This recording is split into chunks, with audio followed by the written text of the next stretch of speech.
time once again to slip into your camo, grab your bow, and join us out in the field for another episode of the Up North Journal, presented by PSE Archery. The Up North Journal crew is knocked and ready to rock for another exciting adventure. So let's step outside and hit the trail. This episode of the Up North Journal podcast is brought to you by PSE Archery, Scentlock Technologies, Scent Blocker, Rambo Bikes, Hunter's Blend Coffee, Limwalker Game Calls, Stanislawski Releases, Copper John Sights, EZ Kut Outdoor Products, Fourth Arrow Camera Arms, Wind Sense Hunting Sense, X-Stand Tree Stands, Spot Shooters, Gut Check Indicators, and Packermax Cultipackers. And don't forget you can catch us in syndication at 2 p.m. Eastern Time on goodtalkradio.com. Welcome back to another episode of the Up North Journal podcast and live stream here on Facebook. Sitting in a comfortable cabin tonight. Yes. Got finally. the air on. Do you? Hear it running? Okay. Feel it running? Guess I haven't paid attention.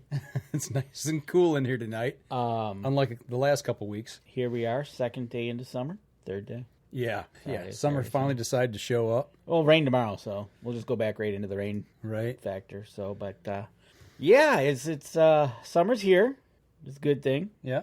I don't know about you, but there's still a lot of water in the ground. There's a ton of water in the ground. A ton. Because I know my sump pump is it's humming. Well, I still have problems getting into the backyard and doing some mowing.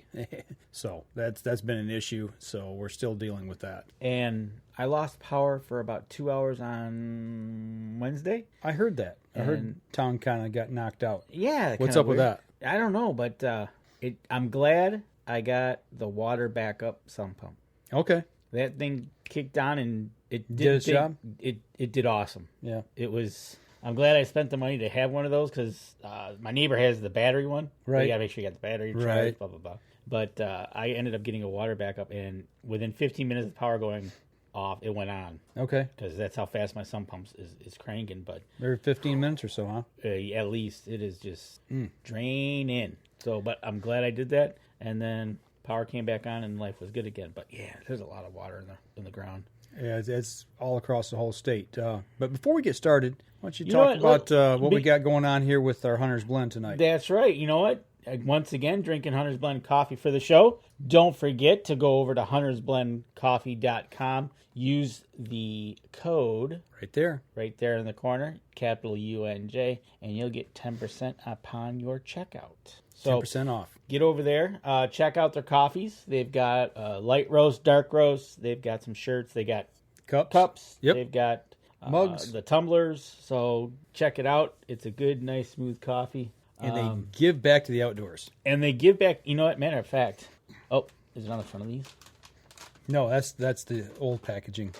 It's on the back. Oh, you're right. It's on the back of it. We'll have to name them off next week because I think there's like 6 or 7 different ones. Yeah. Josh Hagerman, hey, what's going on? He's on. Courtney Cool, hey, what's going on? Glad you guys could tune in tonight. I got to say something about Josh real quick. He started something. Well, no, I'm kind of upset at Josh. What are you upset? Oh, he's going to bust your chops right now, Josh. He is going out there and killing these innocent trees. For what? They got to go, man. I sure hope so, young man, because they're going to come back to haunt you. Started a one-handed usage of EZ Kut, which I've actually got the shirt on tonight, appropriately, of how easy they are to use, using him single-handedly. Him and Michael Fairfield, who we got to get here on the show here soon to talk about EZ Kut. But they kind of went through the whole lineup of products, and they're lopping limbs and trees and clearing shooting lanes single-handedly. Seriously, one-handed with these products. You can. You literally can do it one-handed. Yeah. You know, I've used the products up north at the cabin, and Courtney says, yeah, he started the video wars. Yeah. And Danny and I are figuring out something. We're going to come up with something, hopefully, here to maybe even one-up that. Right. We got our thinking caps on, so we'll see what happens. I actually had my EZ Kut pruners out today. Did you? Oh, yeah. I went to town out in the backyard. Yeah, I got the weed whip out, and I don't, when it's time to do some trimming and stuff, I bring out the EZ Kut stuff. And if you remember, was it last year? I cleared the fence off from all of our wild grapevines. Yep. I mean, I went to town. So. I used it a couple weeks back, doing the same, where I take the lawnmower and I walk next to the woods and the trees were starting to smack me in the head. Right. I fixed snip, them. Snip. Got the old loppers out. And, okay. I actually gave them to Gabby just to I said, here, check these out, Gabby and Kelly, and said, here, use these, and just let them do it. There you go. It's just that easy. You're right. It is. You're right, Josh. It is just that I was going to get the pole saw out today because I got some limbs on the black walnut tree in the back that need a little touching up. Do you know black walnut tree? Yeah. Is it going to produce this year? Oh, I've got the picture on my phone. I wish I'd have had it. I know we were going to talk about that. I'd have put it on. Yes. Okay. It is. We've talked about this in past shows. Yeah, there are clusters of 3. Okay. Is what I've noticed, and I don't know what the significance of that is with black walnuts, but for those of you who may not know that are watching, the reason we collect them, or I collected them in the past, is using them for trap dye, for trapping purposes. And that's exactly what I was gonna say, because I think we talked about this, that it being secular as to Every 2 to 3 years. that they have a good crop. Yes. You know, they do it every year, but just there's one year that seems to be better than in a circular fashion, that this is the best year, then you'll tail off, and then it starts again. But, yeah, you use the black walnuts to dye your traps. Yep. So I was just wondering if that was going to be... Yeah, and it looks like we're going to have a bumper crop. 'Cause Okay. I actually looked up in the tree, and I'm like, oh, no. This means that we're going to have a ton of black walnuts, which means I got to get them out of the yard. And I haven't trapped in a while, but if you remember the photos, was it last week we showed the photos, my trail cam photos of all the coyotes? Yeah. This year might be the year to get back into it. I can bust my traps out. Right. You know, it would behoove you to do that. It would, so that way maybe I can have a few more of these babies to Right. reload. So you got out the EZ Kut. You were back. You did some land moving too, didn't you? Yes, I did. Yep. The beauty of yard work. You get to this point in the year, and it's like, okay, you shoot your bows. It's a weekend, like you mentioned. It's so wet that I decided to stay home. I didn't go to Indiana. While we're talking about that, let's just throw some of the pictures up. This is from our hunting lease down in Indiana. You can see the field hasn't been planted yet, much like Michigan. Nothing's been planted. So I had to go. You can see the weed growth back there, Which was we sprayed that south of Linden, and I came upon a cornfield, and the saying goes, "Knee high by the fourth." Yeah. Yeah. Well, this wasn't about 6 inches. Okay. So I was like, ooh, they got it in late. So do you think they're going to get those fields planted roughly soon? They will. The high field's already been planted. Okay. Yeah, that's one of the lower fields. And actually, here's a little bit different angle from from the side, kind of that field. All that green right there, that was all sprayed. We sprayed that back in April in our work day, and it was all dead. And now look at it. Look how lush that is. All those weeds. But you killed them. Yeah, well, that is our new feral food plot. Right? So to speak. So that's one of the things that depending on these leases and stuff that you can get to, or my place up in the UP, you spray them, you kill them. But if you're not on top of them all the time, working at them, that's what happens. Yeah, exactly. Those little bad boys show up, and then it's weeds everywhere. It's a nightmare, to tell you the truth. And especially now, right? We're ending in June and heading into July. It is prime time weeding. Well, and even down in the thick stuff, we had trails that were beaten down and mowed. I mean, not really mowed, but we'd been up and down with the 4-wheelers, and I mean, they were paths.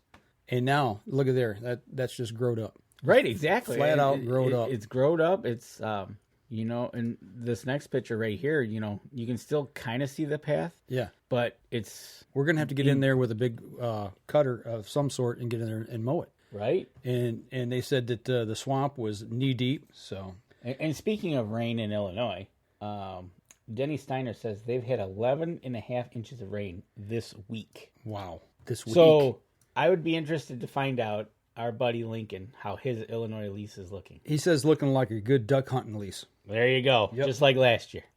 So he might have some duck pictures for us again.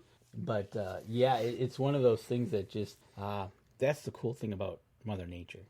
I don't know how cool it is, man. My backyard's got water in it, man. I tell you, I can't mow. Well, what I'm talking about is the regeneration factor of, you go out there the dead of winter, and it's just all dead and gray. Yeah. Now look, it's lush green, and can't find your way anywhere. You know, speaking of that, let's chase a rabbit here for just a second. You know, we talked to Tread Bardo. Hopefully going to get him on this week, actually Wednesday night. We did see a post by him, so Yep. he's still alive. Yep, so everything's going well. But, you know, we talked about that with him. Out in Alaska, the window of opportunity for green up is so small, you know, because it's so, you know, in the northern latitude, obviously. And he said everything's dead and dormant for so long, and when that window of opportunity hits, Mother Nature kicks into gear, and boom, everything greens up, and it's lush, and it's just amazing. Right, exactly. And Charles Byram is responding to Courtney on the page live right now, and he says that's what Roundup is for. Yep, and actually I got to get some Roundup for the backyard. And you know what? Speaking of that, their growing season being so short over there, you really can't afford missing time to get planted up there. Right. I mean, because if you miss it by a couple of weeks, it could mean either you're not going to make your crop or it's going to get frosted out. Well, that's here. I've heard here in Michigan right now, all the fields around us pretty much are not planted. The ones that were planted are underwater or rotted. They're not on high ground. And they talk about the fact that they can't plant corn now. It's too late in the year. Yes. 75-day corn's not even going to make it because you can't even get in the field to till the fields or even drill them right now because they're so wet. So, you know, the hope is now maybe to get beans in, but are they even going to be able to grow? So a lot of farmers are really going to take it in the rear end this year and not be able to plant. Well, hopefully they got crop insurance. Well, crop insurance, but the only thing you can't insurance is those crops that they're relying on for feed. Right. What are you going to do? Insurance pays you the money for it, but they don't hand you the corn. It says, here's your feed, so you're going to have to go out and buy it. Well, that's the thing we were talking about amongst a couple of guys that I know here locally is what is the price of corn going to do this year? You know, is it gonna double? Are we going to be able to find it? You know, the Midwest, a lot of the Midwest is underwater still. You know what? That's an interesting take on that because, and I'll actually be able to tell you store-wise by watching the corn price over at our local Tractor Supply. Right. It's amazing. A few years back when Obama and they said about switching over to all E85 and the corn fuel, remember gasoline. Right. Well, price of a bag of corn went up $9-10. Right. And it was like, wow. Yeah. Now it's come down. It's probably about $5-6 range. How big a 50-pound bag? 50-pound bag. Oh, it's $5. So it's 10-100. Yeah. So it's almost like you can start to watch it. And it's kind of really unique because when I first moved here 19 years ago, I want to say it was like $4 a bag. Okay. But it's just amazing how it flows, and that's a direct relationship as to what's happening out in the farmers' fields. Right. You know, so. Well, and take it a step further, and here's my question, and maybe somebody out there listening that knows a lot more about this can answer this for me. But think about, at least here in Michigan, the flyway for the ducks and geese for winter migration. You know, they come down, and Michigan is a pit stop along the way for them to, you know, pick the fields as they make their jumps to the south. Right. So are we going to have a problem if and when, well, not if, but when these ducks and geese start flying south, especially the late migrators, there's not going to be anything left if there's anything at all. What's going to happen? Well, first of all, their fueling stop isn't going to be a fueling stop. So actually, there might become a problem with starvation or something of that nature, right? Where they'll run out of basically fuel getting down to where they need to be, or they're just gonna get locked up somewhere where they are food, and that might not be good either. Speaking of food, Courtney asked, do we have veggie gardens planted here at our houses, or is it too wet and we can't? It's funny you asked that because actually the dirt pile that Danny was talking about that I moved a couple yards of dirt over into an area of my yard to kind of fill in an old play set area, and I was actually going to plant that this year for a garden, and it's still wet.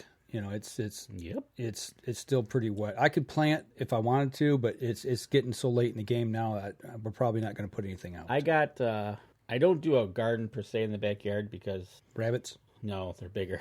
Deer. Yeah, it's like I did the whole thing. I fenced it off and everything, and she jumped right in it. Okay. So anyways, I plant actually right next to my house. Actually is a good spot because of the heat off the house. So I planted, we got about 6 tomato plants in the ground going on a few weeks, and they're now just starting to get that burst of growing. Yeah. So last garden we did here was 2013 13, and it got wiped out by the tornado.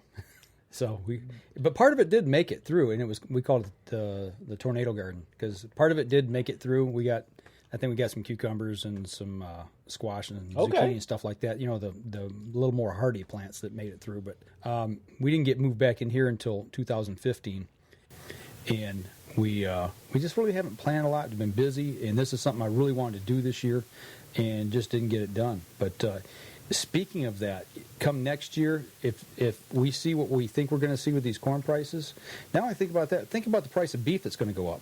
So everything's going to go up. Everything's because, like I said, the farmers. Yeah. That means we're going to take more deer and put in the freezer this year so we can feed the family. Right, exactly. The price of meat alone will increase because of the feeds increasing, and price of milk will go. Yeah. It's just it'll all just. Like dominoes. It is. It's going to be like dominoes. I think you're really going to start to see the price of that stuff go out of sight. And the fortunate thing for hunters here in Michigan is, man, we really chased a rabbit here. I tell you what, let's take a break real quick and step outside. We'll come back. Let's continue the conversation.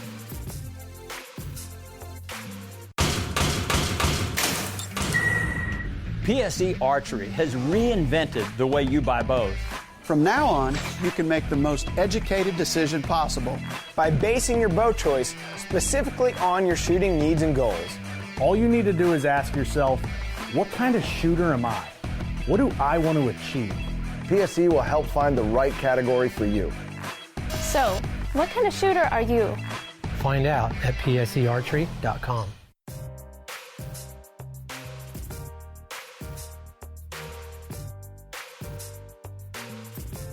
Welcome back, second segment of the show, and right before we went to break, we're talking about prices of corn and all that, how it's going to affect things. But the one saving grace, I think, is here in Michigan this year, you can't bait in the Lower Peninsula, so it's not going to matter. Well, that's a different type of corn, though. It is a different type of corn, but I'm just saying, like what you said. But what that might do is, like you said, because we're not allowed to bait here in the Lower Peninsula, the allotted feed corn that goes that way can be redirected back to the cattle. If it got in the ground. Josh's wife, the lovely Miss Hagerman, says, I think next year's ag prices will be through the roof since there will be no income of crops this season to fall back on. Exactly. Courtney's checking out now. You have a good night as well. Your brother, neighbor behind, thinks he's given up on cutting his part of the grass.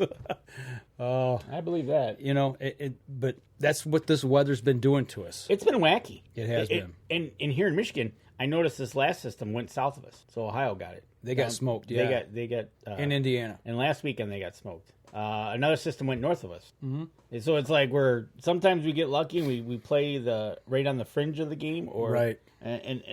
But it is what it is. I know the Upper Peninsula had a lot of water. So did you notice? I got the coffee open. I see that this week. You got the coffee open. You didn't. Gotta love that sound, right? Especially when it's Hunter's Blend. Yes. So it's one of the things you learn. Don't over tighten the cap. That's right. Especially when it's hot. Yeah, it's going to expand. You'll never get your coffee. That's right. So, but I tell you what. Moving on. What else is going on, Dan? We talked a lot about the weather here for a second. We talked about the weather. We actually, I know you got your bow set up. Mm-hmm. We got our bows all tuned, ready to start shooting. I know you did some shooting this week. I haven't shot. Well, I'm still waiting. I can't finish tuning. Okay. After I got dialed in, like I said last week, the 8th shot was another tubed arrow. Yep. So I'm down to 3 arrows. Well, you better start moving your point of aim. Well, I decided to go back to shooting individual spots, first of all. But I'm going to switch it up with arrows this year. Why not? Got some different stuff coming in that's being that I'm going to have built. And I'll talk more about that when they come in. Just don't want to give that all away just yet. When we actually get them. So I'm going to run with... it's a good question. These are going to be Black Eagles. Yeah. I might run some Black Eagles through my 28. Okay. I might run them through there one. For hunting? Yeah. The Evoke, I'll probably run the SDs through. Okay. You're still going to stick with the SDs just the smaller diameter. And you're using that bow for... That'll be for my... Outdoor, indoor target. Okay. Party. Gotcha. And then I'll run I think. I don't know. I got enough arrows I can shoot and play and figure out which ones I want to go with. Well, and It's funny you say that because, this year we're not running with an arrow sponsor. So it gives us the opportunity for the last 2 or 3 years of the things that we've learned along the way. Now it gives us an opportunity to play with a couple of different setups and figure out what works. So and just to almost finish that thought, Chris Kreiner, to answer our question, has never had much luck before storms. Okay. Right after storms, I've had very active coyotes, but during the storm, he's tucked into bed. Okay. All right. Yeah, we had a lot of trail camera activity with coyotes. For those of you on the podcast, we'd asked this question of Chris during the commercial break. And Chris Kreiner also says that he loves his deep impacts and carnivores. Okay, I agree. We've shot the carnivores. Yep. And I think the impacts is, if I'm not mistaken, that's what I went with, what I got coming. So, and to talk more about that, I think we'll have Chris Schnurr on, who's done a lot of testing with arrows. He has. This and that, and put this and put that, and mix and match, and wait here, wait there. Yeah, he does a lot of tinkering, and if you guys are interested, actually he's part of another podcast, and it's help me think of the name, Bow Hunter Planet, I believe. BHP. So go over and check out Chris's podcast. So we're going to get him on. We're going to do a little bit of collaborating back and forth here real soon. So he's got some stuff that he's working on, but he tinkers a lot. So my brother's mother-in-law, who lives on Harson's Island, okay, has 4 more inches to go before it's coming over the seawall. The Corps of Engineers has said, we'll have relief by the end of July. Relief in what way? I'm sure. Weather? Is water going to go down? I think what they're... Isn't Harson's Island in a Great Lake? Yep, it's right in it's on the way from one Great Lake to the other. But is that Lake St. Clair? Yes, it's at the north end. Okay, so it's in the baby Great Lake. So the funny thing about what they just said was, when do we typically have a drought here in Michigan? It usually hits in July. Yeah. Okay, you told me nothing. Yeah. It's like, because usually July, it's like, well, I didn't have to cut my grass for 2 weeks. Right.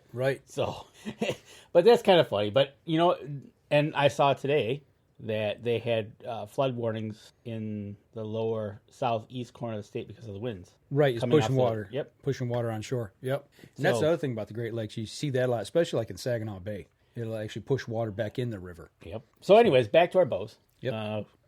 I know you did some shooting. Mm-hmm. I've done a little bit of shooting with the 28 and a limited amount with the Evoke. Mm-hmm. But I'm hoping to get that out this week. Well, you took the 28 up to the Total Archery Challenge.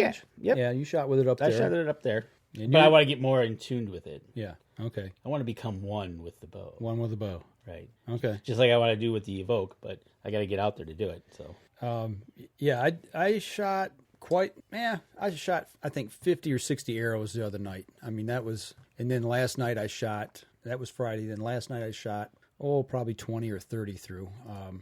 But yeah, this is the new target setup, the PSE Shootdown.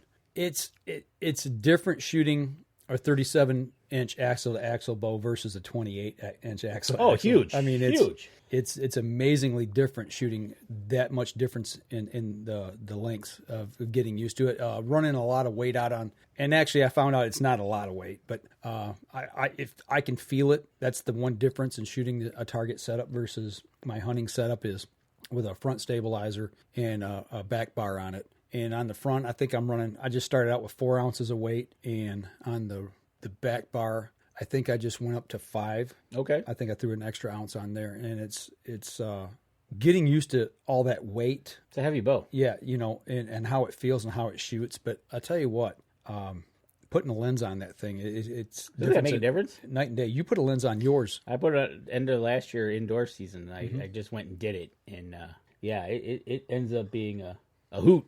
Yeah, it's like, wow. Yeah, I can actually see the There's target. the target. Hey, right. that's what the X looks like. Right. That's what it's supposed to look like. Right. So and you had a beautiful night to get out there shooting. Oh, it was awesome out there.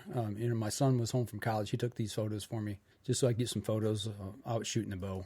And it felt really good just to get out and just do a little bit of shooting. So trying to think here if I go through a couple more of these photos. Yeah, and just getting out there shooting. Here it is. This is pretty cool. He caught the arrow coming off the bow. Oh, he did? Yeah. That is pretty cool. So I thought that was pretty cool. He just happened to touch the thing at the right time. But no, it feels good. I'm getting used to it. Like I said, the weight. What amazed me was how the back bar brings the bow into level. Okay. I knew what it was there for, but target season, I didn't run any extra weight on. I had the hunter package set up on that bow. Yep. And that's what I run out in the field when I'm hunting now, is a 12-inch front bar and a 10-inch back bar, just to kind of get that bow balanced in shooting it. But with this one, putting that extra weight on it, actually you can feel how it brings that bow right into level. Brings it right into just when you do the drawback and the whole, it sits nice in your hand. It's really amazing at the way it's all coming together. So it's starting to make sense to me now. All the different little intricacies of what we're doing with these and trying to make them work. So, and I'm running an Excel site on the front. I started with it out at position 7, like fully extended. Okay. And Krishner made a suggestion for me. He said, pull that back in two notches to the 5th position. He said, what it does is it doesn't look like it slows that movement down out in front. He said it actually, with a focused, like a 4-power lens on it, he said the further away from you it is, the more it dances. Yes. So, and that seemed to help settle it down a little bit for me as well. So, nice. And it's just, not knowing and learning these things. So it's really worked out well. And that's what's nice about having Dan around, having Chris around, and having Jim around. You bounce these questions off them, and they kind of explain it to you and tell you what's going on. Right. I know when you were shooting this bow, and Chris, when you shot it first, and then Chris just said, "Hey, just how many clicks it was." Yeah. Yeah. Run it, 10 clicks up or 12 clicks down or whatever. And right. And next, you're shooting bullseyes. So. Right. Yeah, it's amazing. So, a couple other things that I noticed here. Let me see if I can find the photos here. We get down to them. And you wonder about form. You're like, if I got the right form, is my arm in the right position? And then looking at the photo here, it's like, I'm straight back, which was nice. Jake took a couple really good pics so I could see, what my form looked like, making sure that I was in the right position. And, it worked out really well. So that's awesome. That's a good night out. And, you didn't tube any arrows? No, I did not. No. See, now it'll be interesting because you're going to get over with 3D here. Then you're going to have to get some larger diameter arrows for indoor season. Right. I thought I had another picture that I wanted to show. Yeah, right here. This is the one. Question for my brother is, once you release, does the bow move much? With the weight on the front, yeah, it rolls. It rolls forward. But right here, and you look at the form there, but you also look I'm looking at where my hand is positioned on my release, on the stands release. The biggest thing I've really concentrated on is getting my thumb up around that spring and making sure that it keeps me from punching. Right. Punching that spring. Instead of taking and really allowing that pinky to roll back into that release and fire that bow. That release. And I could really see it here in this photo here that it was, it was actually in the right position. I was really concentrating on that as well. So. And speaking of getting your arrows in tune, Denny Steiner has got his Maximo Reds tuned at 400 grains, but he also has his Buffalo arrows, which are 800 grains that he's got tuned. So he's headed to Australia July 13th, and then he's going to head to South Africa July 24th. And he's finally able to pull 71 pounds consistently. After his little heart stint, how long before the doctor gave you the okay for that? Right? I'm sure the doctor had some choice words for you. Mm-hmm. You're doing what? Yeah, exactly. And if I remember, when we talked to Denny, and Denny, correct me on this if I'm wrong, but when we talked to him at ATA, he has his setup for different games, like the big animals, and then your regular size animals like whitetail. But he had 2 different sights set up for 2 different grained arrows. Correct. Instead of taking 2 bows, right, he ran 2 sights. Yep. That were interchangeable. Yep. One set of arrows for this sight, and the other set of arrows for that sight. Yep. And all he did was switch out the sight, switch arrows. Good to go. And he was on. So that's kind of cool. But anyways, you will definitely have to talk to him when he gets back. Absolutely. And see what kind of pictures he can show us. Right on. Well, I'll tell you what, let's go ahead and take our next break. We come back, we'll continue the conversation here and see what's been going on this week. Maybe if you guys got some questions, throw them our way, and we'll entertain a few. Yeah. We'll be right back after this. PSE Archery has always dominated the speed category. Now, the most revolutionary cam system ever to hit the market has perfected the shooting experience. Introducing PSE's Evolve Cam System, featuring extremely high let-off capabilities and the smoothest draw cycle in history. No other cam system has ever delivered this level of total comfort and total control. Experience PSE. Experience performance. Welcome back. Third segment of the show. And Denny just confirmed, yes, that is correct. That's the way he did that. So here in the commercial break, we got the answer for you guys. See, Denny, we don't forget your interviews. That's right. We listen. I had a question for you. For me? Little old me? Yeah. Okay. Fire away. Deb sent me this article entitled, "A Friendly Black Bear Was Euthanized After It Came to Love People Who Fed It and Took Selfie." The bear took selfies? Uh-huh. I didn't know bears had cell phones. I didn't either. But anyways, out in Oregon. Did he make duck lips? Probably did. The wildlife officials said they were forced to euthanize a friendly young black bear. Since the beginning of June, the police have received regular calls about this bear at a boat ramp at an Oregon park. They found the animal surrounded by piles of trail mix and sunflower seeds. They said the bear was 100 pounds, between 2 and 3 years old. They said that because the bear became so accustomed to human contact, they decided to put it down. What do you think about that? In what regards? I got a lot of thoughts, but my first thought is it was wrong to feed the bears. That's the first thing. The first thing is you shouldn't feed the bears. What gets me is you always get people, well, we can't hunt the bears. I mean, this is out on the East Coast. We've seen this many, many times. I think New Jersey, Connecticut. New Jersey's the one that comes to mind. And, all the antis get their dander all up. You can't hunt the bear. Got to leave them alone. But and still, you don't hear anybody out screaming and yelling about the fact that people feed the bears. And you said they become accustomed to people. It's not good for the animals. It definitely is not good for the animals. Really not good for this animal because they ended up shooting it. You're right. Because they deemed that it was becoming... My first thought was shame on the people for feeding it. Yeah. I've seen enough videos. Matter of fact, this year that some people have tried taking selfies and get attacked. Right. You asked for it. Yeah. Yep. Well, look at Tread Barta. Yep. He's fishing basically in their menu. Right. And when the bear comes out, well, time to go. Time to go. Right. Yeah. I think they could have done something different than just kill the bear. Fish and Game could have definitely, they should have trapped it in. I don't know what you're going to do with it if you put it in a zoo or if you try to relocate it. Well, they said out in the wild. Well, they said they couldn't relocate it because it had become too accustomed to humans. My thought was, well, then use it as a learning tool. If it's become that accustomed to humans, make use out of it. Don't just waste the resource. Right. That's my big thing. You shoot a bear because it became too friendly with humans. Yeah, it's screwed up. But don't just shoot it and be done with it. Right. Make it useful. Take it.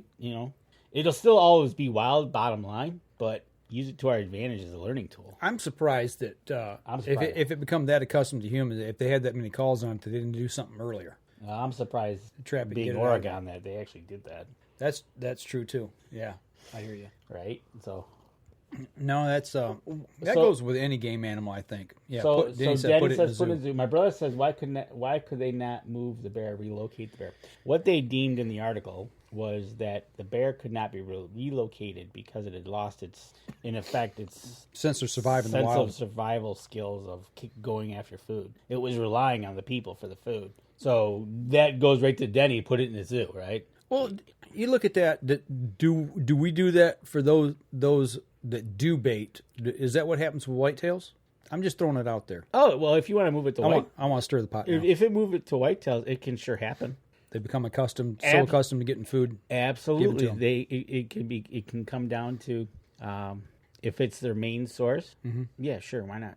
If you can go out there with a bucket, shake the bucket, they all come running. I've seen that. I've actually saw that at our old cabin. This was back in I want to say the early 90s. Yeah, early 90s. We had 40 acres up in Everett, and there's old guy down the road. He was like a mile down the road, and we, became friends with him. He was local. He lived there, but he fed the deer, and we kind of got to know him a little bit. He's like, "Hey, watch this." So we stood back out, in front of his place, and he went out the back door and banged 2 coffee cans together, and deer came out into the backyard. I believe it. And I'm like, talking about getting them accustomed to a human,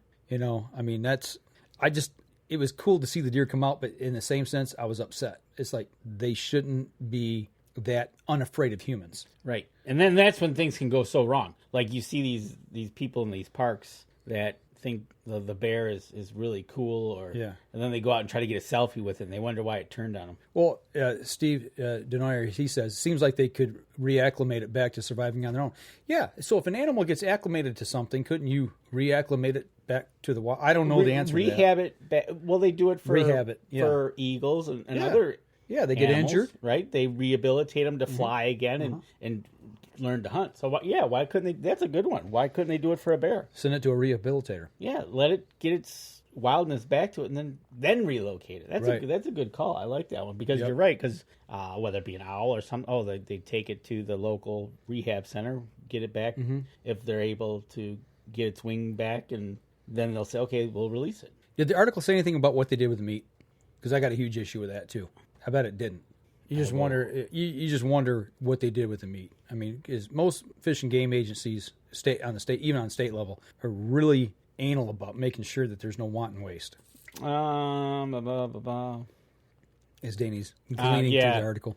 Yeah, it's illegal in Oregon to lure an animal by scattering food or leaving garbage, so you can't bait.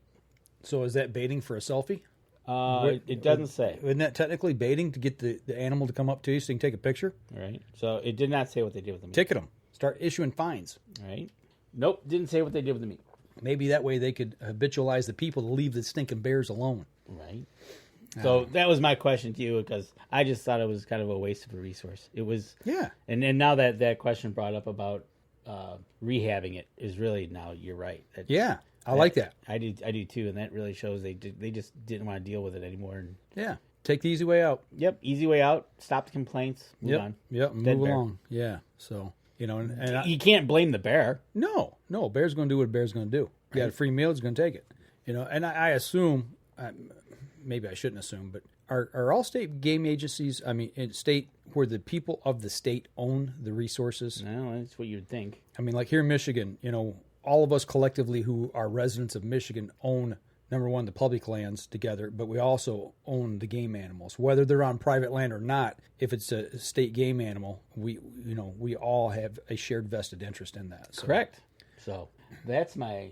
Your brother says you hope the deer come to your food plot. That would be a type of training. Yeah, actually it is. And actually, I want to throw this out there right now. So far this year, we've decided not to plant food plots at our place up north. Oh, okay. Well, yeah, we're going to try something, do something a little bit different. We might put a few small plots in, throws and grows. Yeah, don't really know what direction we're going to go with it just yet, but we kind of collectively come to an agreement that maybe it's better that we not be the smorgasbord of the whole area, and let's let things kind of go back to natural. So, with that being said, your fields will become feral fields. We may plant some grasses, and use them as bedding areas, fawning grounds, absolutely, cover, transition areas for deer. Sure, why not? Why not get them to stay? Yeah, instead of just feed and move through. Yeah, so we're starting to kind of rethink some things. We got some questions about things, and the dynamics of the area is getting us to think about how we're gonna. The dynamics of the area when you planted last year. They just mow it to nothing. There was no, unless you really went to the electrified fence idea. Yeah, there was no way that you were going to get something tall enough for them to sustain through the winter. They were mowing it literally as it was growing. But see, the bigger issue, and to me, I have concern for is those food plots when we get into fawning season. We're coming out of winter into green up. Does are going to need to be producing milk. They're going to need to be getting their nutrition value back up. What they're eating to, have healthy fawns. So those are some of the things that we're concerned with. But, where's that balance? And what do you do? And is it better to go a la natural versus bigger food plots? And we're really starting to think a little more critically about how we hunt and the tactics we're going to use to help sustain the animals. What's best for them. So you're right, Charles. They were definitely worried about the bear attacking the people because it had no fear of humans. That's bottom line. That's what they were afraid of. They didn't want to have what we've seen so many times on YouTube is somebody's taking a selfie with it, and all of a sudden the bear turns and starts chasing it. Speaking of, let's chase another rabbit real quick. I just saw this on Facebook. My son showed me this today that there was a Russian bear. I'm not forget what their species is called, but it's a big Russian bear, much like a grizzly, I guess. The thing was extremely enormous, and it killed 2 hikers, and they went in after this thing to kill it, and, because it was a threat. Yeah. And I don't know if anybody else has seen this, but I tell you, if you get to see all the pictures, the ones that are covered up and it says "click here to view" because they're graphic.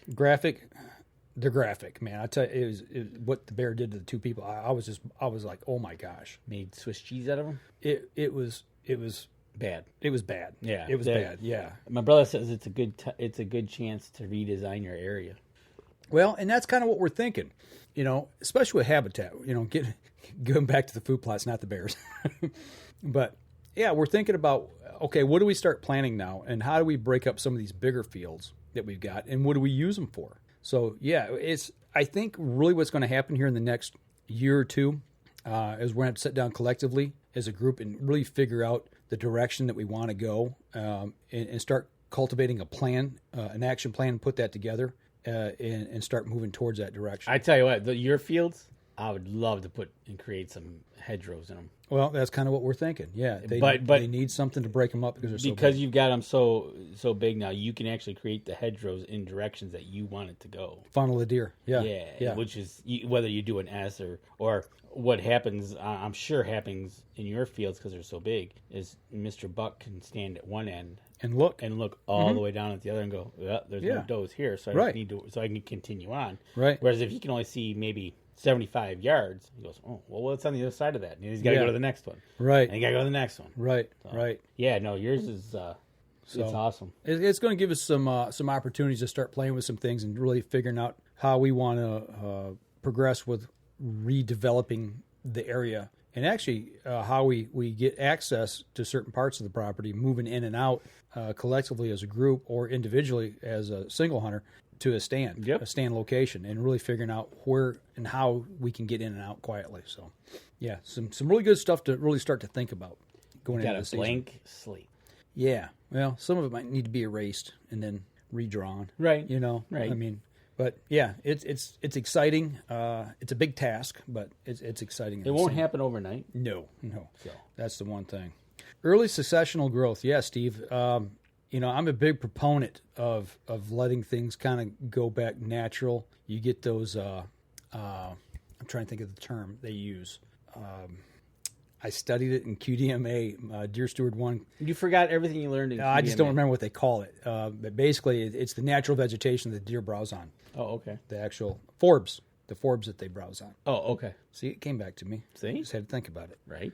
But yeah, instead of going back to those food plots and investing all that money in food plots, like I said, we're still going to do some, but it's going to be on a much smaller scale. Right. So I'll tell you what, let's take our last break. We come back, we'll continue the conversation and see what else we can get into. We'll be right back after this.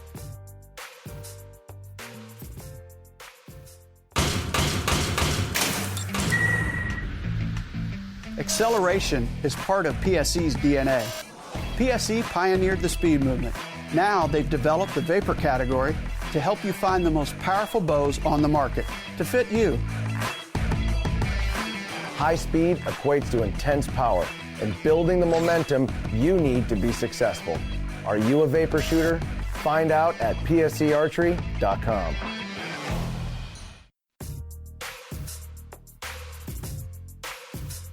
Welcome back. Last segment of the show, and for those of you on the podcast, we got a poll out right now. The question is, do you have outdoor activities planned for the 4th of July weekend? And 60% of the people do right now. Yeah. So rain or shine, you're going to be out in the outdoors. The other 20%, weather dependent. Right. Which is fine. Mm-hmm. I just hope it's a nice weekend. Yeah. Because the 4th comes in on a Thursday this year. Right. Getting back to the question or what we were just talking about, Steve also said you could do parts in successional growth. Craig Harper in Cadillac at the QDMA branch there next weekend. Actually, I actually got to hear Dr. Harper speak last year at a controlled burn. I think it was Dr. Harper, if I'm not mistaken. I'm pretty sure. Oh, when you went to the controlled burn thing? Yeah, okay. yeah, and it rained and we couldn't do it. Right. Imagine that, right? That was last year. So, but yeah, so that's pretty cool. Food plots, man. It's well, you're just getting into about the season to get your fall food plots in. Well, here's the other issue. Not only dealing with putting the food plots in and all the work involved. Most people have to hire somebody to do them if they do them on a bigger scale than basically with their ATV, right? Like what you do. So you got to hire a farmer. You got to get work around his schedule. He's got to get his fields taken care of first. He's got to worry about number one himself first. Right. So you're always on the back burner waiting. You know, that's another advantage to this. You don't have to worry about waiting on somebody else to get there to do the work for you. Right. Exactly. That's always when you're dependent on somebody else, it can get monotonous. Yeah, exactly. Especially when you're like, oh, if you have it in this week, X amount of days, man, it'll be ready October 1st, and then they're still not in the ground. You're like, wait a minute. Right. Yeah. Yeah. And the further north you go, and the later you wait, the earlier that frost hits you, and you're like, come on, right, come on, I need it out there. Yeah, because the growing season's a lot shorter up there. Right. So, but with the 4th, actually after next weekend, we'll be into July, and then it's like, okay, so now we're getting into July. So when it hits July 1st, that 4th of July weekend, after that, what are you thinking?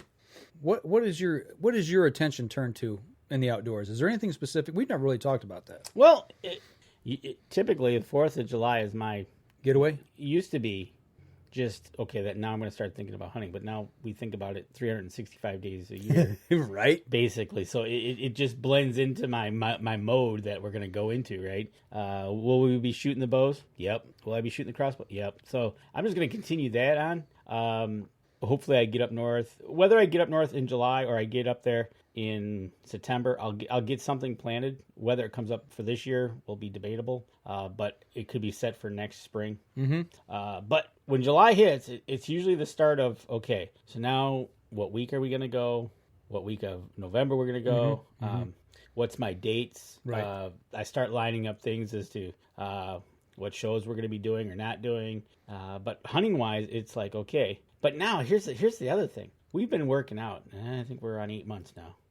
You took it down the road I was hoping you'd go down. Okay, go ahead. And it's like, because I want to throw something out to you guys. And it's like, okay, we've been working out now 8 months, and it's like, I was at the gym this morning, and I saw that. Yeah, and it's just part of it's almost becoming part of the routine that, okay, we're working out, we got to shoot. What I'd really like to do is get my muzzle loader probably set up. I'd like to really try to get that set up.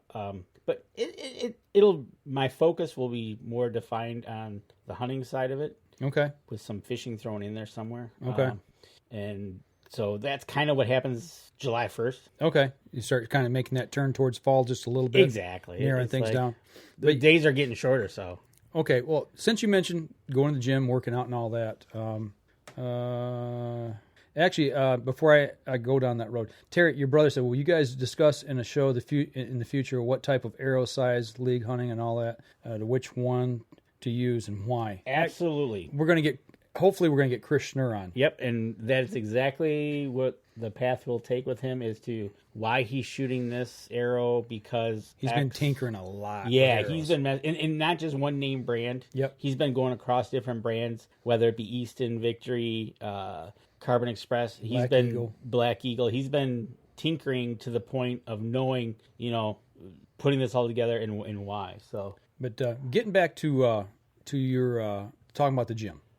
Speaking of Chris, over at the place where he's at, they're getting these guys geared up to go out west. They're doing exercise there. They're having these mini boot camps and things. And Danny and I have been going to the gym, and we talked to our personal trainer over there about actually coming onto the show and doing a 3 month out, actually here in the next month or so before season, of what it takes to get your average guy who gets out and hunts off the couch and onto his living room floor and working out, or into a gym and working out to get ready for hunting season.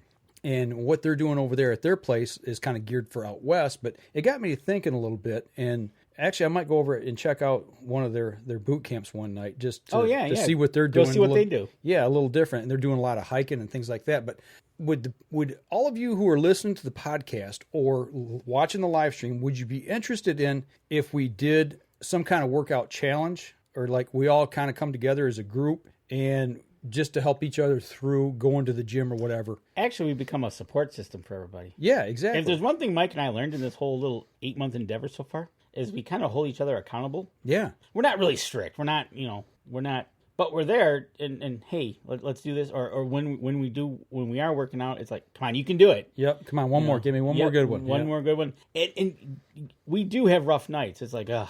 Yeah, don't want to be here. We power through it, and we help each other to power through it.